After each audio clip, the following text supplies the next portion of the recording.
Hi అండి. Welcome back to our channel Reena cookings. ఈరోజు మీకు బ్రెడ్తో చేసే బ్రెడ్ డెజర్ట్ని చూపించబోతున్నాను. ఎంతో సాఫ్ట్గా, తినటానికి స్వీట్గా, చేయటానికి సింపుల్గా ఉండే ఈ బ్రెడ్ డెజర్ట్ని ఎవరైనా చాలా సింపుల్గా చేసుకోవచ్చు. అయితే సింపుల్గా రెడీ అయ్యే ఈ స్వీట్ని ఎలా చేయాలో చూసేద్దామా మరి. దీనికోసం ముందుగా ఒక బౌల్ని తీసుకుని అందులో ఒక గ్లాస్ పాలని వేసుకోవాలి.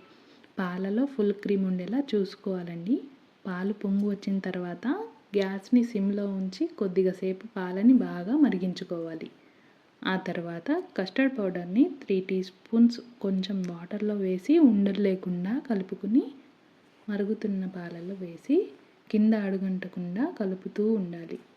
అందులోనే 3 టేబుల్ స్పూన్ చక్కెర వేసి పాలలో కలిసేంత వరకు కలుపుకోవాలి. ఈ పాలు క్రీమీ స్ట్రక్చర్ వచ్చిన తర్వాత స్టవ్ ఆఫ్ చేసుకోవాలి. ఆ పాలు చల్లారేలోపు ఒక ప్యాన్ తీసుకుని ఆయిల్ని కానీ నెయ్యిని కానీ అప్లై చేసుకోవాలి.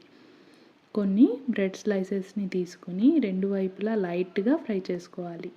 ఇవి ఫ్రై చేసుకోకపోయినా పర్వాలేదండి, ఫ్రై చేసుకుంటే టేస్టీగా ఉంటాయి. ఈ ఫ్రై చేసిన బ్రెడ్స్ని ఒక ప్లేట్లో తీసుకుని పక్కన పెట్టుకోవాలి.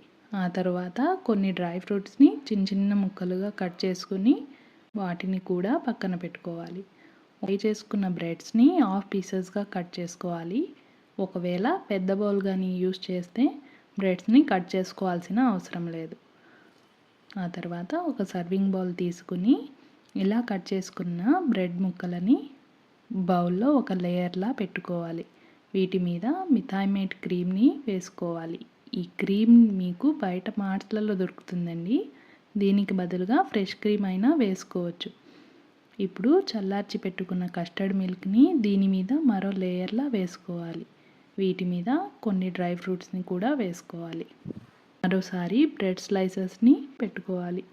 ముందు చూపించిన విధంగా మళ్ళీ క్రీమ్ని వేసుకుని మిగిలిన కస్టర్డ్ మిల్క్ మొత్తాన్ని బ్రెడ్స్ మొత్తానికి కవర్ అయ్యే విధంగా వేసుకోవాలి.